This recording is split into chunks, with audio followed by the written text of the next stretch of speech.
आप सभी का स्वागत है मेरे YouTube channel educational tech fun पर। और आज मैं हिस्ट्री सीरीज़ सीबीएसई बोर्ड की हिस्ट्री सीरीज़ चलाने जा रहा हूं, जिसमें कि आपको हिस्ट्री के चैप्टर्स पार्ट वाइज पढ़ाऊंगा और कोशिश करूंगा 2 से 3 पार्ट में हर चैप्टर को पूरा करूं, तो कोशिश करूंगा।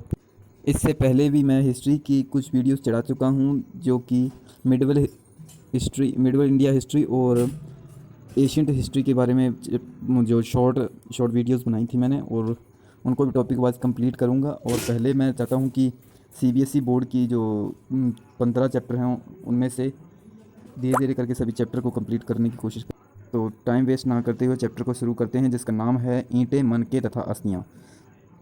और इस चैप्टर का सबसे बड़ी विशेषता है कि यह एक नगरीय सभ्यता थी। तो शुरू करते हैं हड़प्पा सभ्यता से। हड़प्पा सभ्यता, इस सभ्यता की खोज 2600 से 2900 के बीच में मानी जाती है, जबकि ये सभ्यता अस्तित्व में आई थी। और इसका नाम है, जो नाम की विशेषता ये है कि ये सबसे पहले दयाराम साहनी ने जब इसकी खोज की थी तो हड़प्पा नामक स्थान की खोज की थी, जिस कारण इसे हड़प्पा सभ्यता कहा जाता है। और सिंधु सभ्यता इसलिए कहा जाता है क्योंकि यह सिंधु घाटी के आसपास ही फैला हुआ है। ठीक है दोस्तों। और प्रसिद्ध केंद्र की बात करें तो हड़प्पा सभ्यता का हड़प्पा और मोहनजोदड़ो दो प्रसिद्ध केंद्र हैं। मोहनजोदड़ो भी एक प्रसिद्ध केंद्र जो स्थान है, जिसकी आगे मैं आपको बताता रहूँगा। और पहले बता दूं कि इसकी खोज है रखालदास बनर्जी ने 1922 में की थी। और जो हड़प्पा सभ्यता है उसकी खोज दयाराम साहनी ने 1921 में की थी। और जॉन मार्शल एक जो जनरल था, भारतीय पुरातात्विक लेखक, जिसने कि यह घोषणा की थी, सिंधु सभ्यता के बारे में जानकारी दी थी। ठीक है दोस्तों। और जो इसकी हड़प्पा सभ्यता की जो जानकारी के स्रोत हैं उसमें मेनता देखें तो इमारतें, मृद भांड, औजार, आभूषण, मूर्तियाँ जो खुदाई के समय में हमें मिली थी। ठीक है दोस्तों। तो आगे आता है हड़प्पा सभ्यता के प्रमुख स्थल की बात करें तो नागेश्वर जो कि गुजरात में पड़ता है, बालाकोट जो पाकिस्तान में पड़ता है, चहुंदड़ो जो कि पाकिस्तान में पड़ता है। चहुंदड़ो भी एक प्रमुख शहरों में से एक है, जहाँ की पूरा छोटा सा 7 एकड़ का एरिया है और पूरी तरह से जो क्या कहते हैं उत्पादन प्रक्रिया में ही लगा हुआ है, जिसके बारे में आगे और बताऊंगा आपको। धोलावीरा के बारे में बता दूं, गुजरात में है, ये भी काफ़ी प्रसिद्ध क्षेत्र है।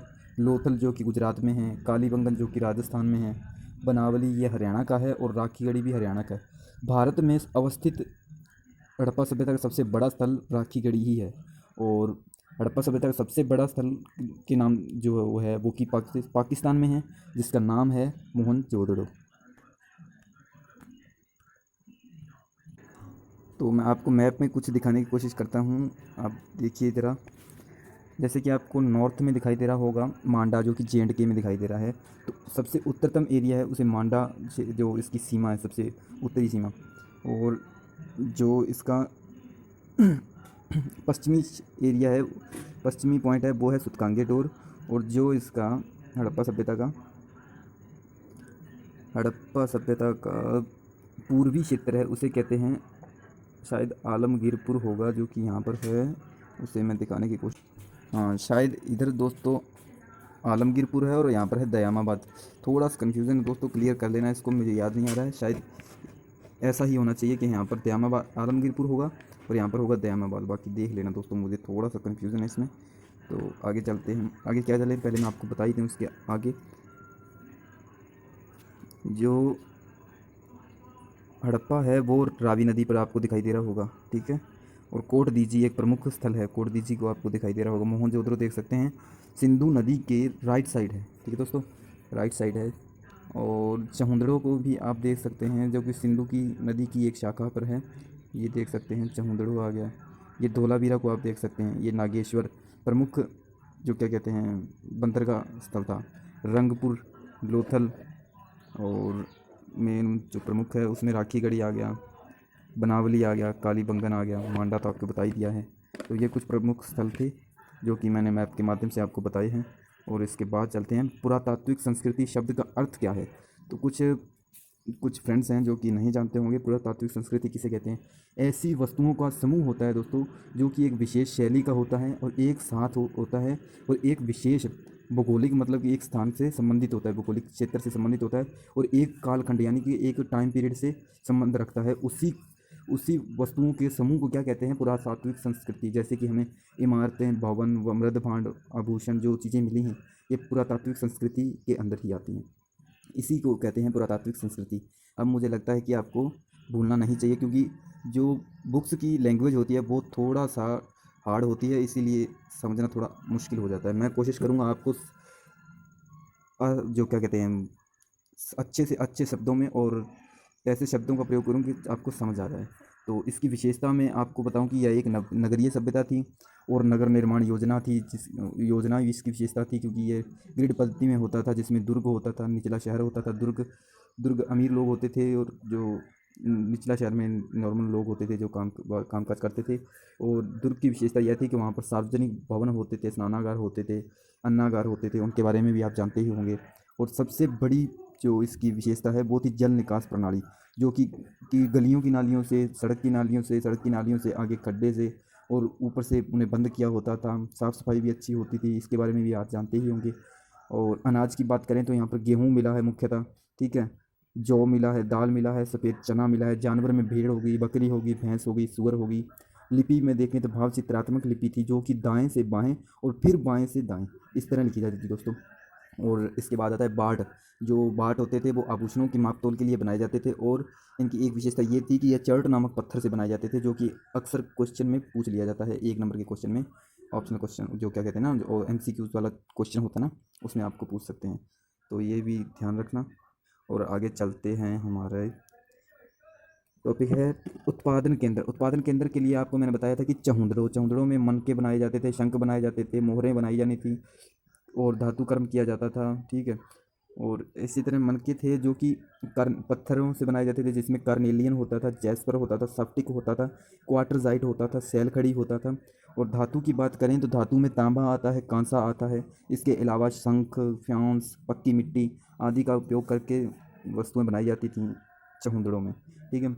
और मोहरों का प्रयोग क्यों किया जाता था? तो मोहरों का प्रयोग दोस्तों इसलिए किया जाता था ताकि जो लंबी दूरी के संपर्क यानी कि व्यापार वगैरह जो करते थे, जो हमारे जो हड़प्पा को दिलमुन कहा जाता था, मगान, हाँ, बरीन द्वीप, बरीन से और ओमान से, जो उधर के अरब सागर के पास पड़, अरब सागर की खाड़ी है, नहीं, फारस की खाड़ी में शायद, हाँ ओके, फारस की खाड़ी में, आपको मैप में भी दिखाऊंगा आगे चल के। हाँ, तो फारस की खाड़ी में पड़ते हैं, वहाँ पर जो व्यापार होता था, इसकी मनकियों की जो मोहर होती थी वो लगाई जाती थी ताकि उनसे उनकी पहचान की जाए कि कहाँ से आई है वस्तु, ठीक है दोस्तों। और शवाधान, शवाधान ज़्यादातर शवों को क्या करते थे कि जो गर्तों में दफनाए जाते थे और साथ ही कुछ वस्तुएं भी दफनाते थे, पर ये विशेषता थी कि सब ज़्यादातर दफनाए जाते थे, पर कुछ स्थानों पे जलाया भी जाता था और कुछ स्थानों पे दोनों ही दफनाए और जलाए जाते थे दोस्तों हैं। और जो वस्तुएं थी, सॉरी दोस्तों कुछ गड़बड़ हो रही, साथ ही में कुछ वस्तुएं भी उनके साथ दफना देते थे, पर वो कीमती वस्तुएं नहीं दफनाते थे, बस जो नॉर्मल वस्तुएं थी उन्हें ही दफनाते थे। विनाश के कारण में हम कई कारण मानते हैं, इतिहासकार हैं जो कई कारण मानते हैं, लेकिन सबसे जो सटीक माना जाता है वो बाढ़ माना जाता है। और वैसे इसे वन की कटाई के लिए कारण भी मान लिया जाता है, सूखा पड़ने का कारण भी मान लिया जाता है, भूकंप का कारण भी मान लिया जाता है, आग की वजह से मान लिया जाता है। आर्यों ने जो आक्रमण किया था, माना जाता है कि आर्यों के आक्रमण से इन्हें मारकर और उन्होंने यहाँ पर वैदिक सभ्यता का निर्माण किया था, जो कि एक ग्रामीण सभ्यता थी, जब वैदिक काल शुरू होएगा, जो कि मैं आपको और कभी पढ़ाने की कोशिश करूँगा। हड़प्पा, अब आपको मैं थोड़े जो इंपॉर्टेंट क्वेश्चन हैं उनसे परिचित कराता हूँ, जो कि अक्सर क्वेश्चन पूछ ही लिए जाते हैं, तो ये क्वेश्चन ज़रूर पढ़कर जाएं। और क्वेश्चन लिखने का सबसे अच्छा तरीका होता है कि पहले उसकी एक हेडिंग बनाएं और फिर क्वेश्चन को आंसर लिखना शुरू करें। तो जैसे कि आप 8 नंबर का क्वेश्चन आता है तो 8 नंबर का जरूर एक जो हम पैराग्राफ के तरीके से लिखते हैं ना, उसके नंबर मिलने के बहुत कम चांस होते हैं पूरे में से पूरे में लेना।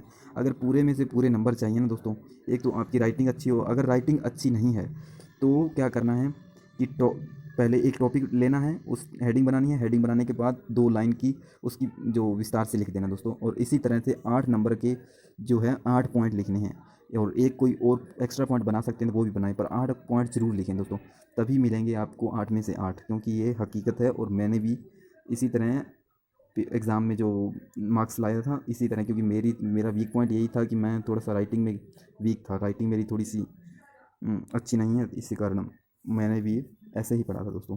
तो क्वेश्चन शुरू करता हूँ। हड़प्पा सम सभ्यता की विशेषताएं बताएं। हड़प्पा सभ्यता की विशेषता जैसे कि मैंने बताया था, नगरीय सभ्यता थी, उन्नत भवन निर्माण कला थी, ठीक है। जो सभ्यता थी नगरीय थी, और भवन निर्माण कला थी वो कि जैसे कि देख सकते हैं कि उन्हें बनाने का तरीका था वो भी एक अच्छा तरीका था, जो कि आज के टाइम में भी हम नहीं देख सकते हैं। कृषि करना, लोग जो कृषि कर उस समय कृषि करते थे लोग, ठीक है, प्राथमिकता कृषि को देते थे, पशुपालन करते थे। जैसा कि आपको मैंने बताया कि सूअर हो गया, भैंस हो गया, बकरी हो गया, इनके अस्थि पंजरों से पता लगता है कि पशुपालन जरूर करते थे। अद्भुत जल निकास प्रणाली, जैसा कि मैंने आपको बताया सबसे प्रमुख विशेषता थी अद्भुत जल निकास प्रणाली, जिसमें कि उनको गलियों गलियों की नालियों को सड़कों की नालियों से जोड़ दिया जाता था, फिर आगे एक गर्त में उनको डाल दिया जाता था, और उनकी एक नियमित टाइम पर सफाई भी होती थी। और चित्रात्मक लिपि कैसी थी, तो भाव चित्रात्मक या चित्रात्मक, क्योंकि उसके अंदर चित्रों का भी प्रयोग किया गया था और कुछ कुछ लिपि का भी प्रयोग किया है, जो कि आज तक हम नहीं पढ़ सके हैं। मृद भांड कला, जो वहाँ के कला थे, मृद भांड एक अजीब तरीके के मृद भांड भी मिले हैं, बहुत ही अच्छे तरीके के। और माप तोल की पद्धति, वहाँ पर माप तोल की पद्धति के बारे में पता लगता है, जैसा कि मैंने आपको बताया कि चट नामक पत्थर से वो बाटों का निर्माण करते थे। व्यापार प्रणाली, वहाँ की जो व्यापार प्रणाली थी बहुत ही सुदृढ़ थी, और जैसा कि आगे मैं आपको बताऊंगा कि वहाँ उनका व्यापार का जो कॉन्टैक्ट था किन किन देशों से था, कहाँ कहाँ से वो सोना चांदी वगैरह लेकर आते थे, और कैसे उनका सारा सिस्टम चलता था वो भी बताऊंगा। इसके अलावा मछली पकड़ना, शिकार करना और चौपड़ खेलना, ये तो कोई ज़रूरी नहीं दोस्तों, ये तो आप ना भी पढ़ें तो भी चलेगा, पर विशेषताएं हैं जो कि ये विशेषताएं, इनको तो आपको याद रखना ही रखना है, ठीक है दोस्तों। आगे चलते हैं। आगे है माप तोल की इकाई, तो मैंने बता ही दिया, सड़कों का निर्माण भी बता ही दिया। सड़कों का निर्माण ग्रिड पत्ती में होता था, जैसे कि परपेंडिकुलर में जो सड़कें बनाई जाती थी, ठीक है दोस्तों। सड़कों का निर्माण हो गया। विशाल स्नानागार होते थे, बड़े बड़े स्नानागार बनाए जाते थे जिसमें कि पौड़ियाँ लगी होती थी।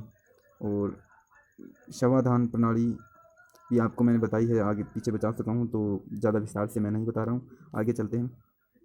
हड़प्पाई लिपि की विशेषता बताएं। तो हड़प्पाई लिपि की विशेषता में ये चित्रात्मक लिपि थी, दाईं से बाईं ओर लिखी जाती थी। चिन्हों की संख्या है 375 से 400 थी। यह अभी तक पढ़ी नहीं गई, ठीक है दोस्तों, अभी तक पढ़ी नहीं गई। तो यह 4 छोटी छोटी लाइनों को आप विस्तार से 2-4 अपने शब्द जोड़ के बड़ा कर सकते हैं, और यही 4 मार्क्स आपको दिला सकती हैं। यही होता है आंसर राइटिंग का तरीका, और आप मार्क्स भी गेन कर सकते हैं। अगला टॉपिक है, अगली जो क्वेश्चन है वो है हड़प्पा सभ्यता की द ये क्या है कि विशेषताएं बताएं, पशुपालन की विशेषताएं बताएं। चलो दोस्तों, कृषि और पशुपालन, ठीक है दोस्तों। तो कृषि के बारे में बताऊंगी। तो कृषि क्या थी, हड़प्पाई लोग थे, कृषि करते थे, गेहूँ, जौ, दाल, सफ़ेद चना, तिल जैसे खाद्य पदार्थों का इस्तेमाल करते थे। बने मिट्टी से बने बर्तन को यूज़ करते थे, ठीक है। खेतों में बीजों का छिड़कना का करना, कुएं में प्राप्त पानी का प्रयोग करना सिंचाई में, ठीक है। तालाब, कुआं, नगर आदि मिला है, जैसे कि धोलावीरा में वहाँ पर कुओं के साक्ष्य मिले हैं, ठीक है दोस्तों। और नलों का प्रयोग, बैलों का प्रयोग होता था। बैलों के जो खिलौनों से पता लगता है कि बैलों का प्रयोग होता था। एक साथ दो फसल उगाना, एक साथ दो फसल उगाए कोई भी साक्ष्य कहाँ से मिले पता है क्या आपको दोस्तों? तो ये कालीबंगन से मिले हैं। एक साथ 2 फसलों की जुताई होती थी। देख लो दोस्तों, कितने ज़्यादा उन्नत लोग थे वो, जो कि आज भी हम थोड़ी नहीं कर पाते हैं। और ये परपेंडिकुलर में ही होता था, जो जुताई थी ये परपेंडिकुलर में, एक साइड से, एक उत्तर से दक्षिण, एक पूरब से पश्चिम एक फसल बो देते थे, एक उत्तर से दक्षिण बो देते थे। इसी तरह पशुपालन की बात करें तो भेड़, बकरी, भैंस, सूअर जैसे जानवरों को पालते थे। घोड़े आदि पालते थे, ठीक है। घोड़े सुरकोत्तरा में तुम्हें पता ही है कि वहाँ पर भी साक्ष्य मिल चुके हैं इसके। और बैलगाड़ी, भैंस गाड़ी का प्रयोग करते थे। बैलों का प्रयोग कृषि में तथा ढोने के लिए यूज़ होता था। ये तो नॉर्मल सी बात है कि समझ ही सकते हैं। तो ज़्यादा मुश्किल चैप्टर नहीं है, बस समझने की ज़रूरत है। टॉपिक क्या, एक हेडिंग चाहिए और उसको बस विस्तार कीजिए। जो मैंने लिखा है ये समझें कि हेडिंग है, और इसका आगे विस्तार कर सकते हैं, अपने शब्दों में करें। अपने शब्दों में लिखेंगे उतना ही ज़्यादा फ़ायदेमंद होता है। तो आगे आता है हड़प्पा सभ्यता जल निकास प्रणाली के बारे में बताएं। तो आगे मैं बताता हूँ जल निकास प्रणाली। ग्रिड पद्धति की मैंने बताया कि ग्रिड पद्धति में बने थे, ठीक है। एक दूसरे को समकोण काटते थे, ये वही बात हो गई, ठीक है। नालियों को निर्माण पहले नालियों का निर्माण हुआ था, और उसके बाद घरों का निर्माण, क्योंकि ऐसा प्रतीत होता है कि पहले नालियाँ बनाई गई थी, उसके बाद घर बनाए गए थे, ठीक है। और यह नालियाँ बाहर जाके बड़े नालों में जुड़ जाती थी। ये भी आपको सही लगना चाहिए। नालियों को ढक कर रखा जाता था, ये भी सही है, मैंने बता ही दूंगा दिया है। तो इन्हीं से ऐसे ही क्वेश्चन बनते हैं और इन्हीं को आप पूरा कीजिए। तो आज का वीडियो यहीं पर समाप्त करता हूँ। आगे कुछ इंपॉर्टेंट क्वेश्चन है जो मैं अगले पार्ट में आपको पूरा करवाऊँगा। थैंक्स दोस्तों। वीडियो अच्छी लगी हो तो शेयर करें, चैनल को सब्सक्राइब करें और आगे भी मुझे मेरी वीडियो को शेयर करें ताकि मुझे सब्सक्राइबर्स मेरे बढ़ें और मुझे मोटिवेशन मिले और अच्छी अच्छी वीडियो बनाने की कोशिश करूं।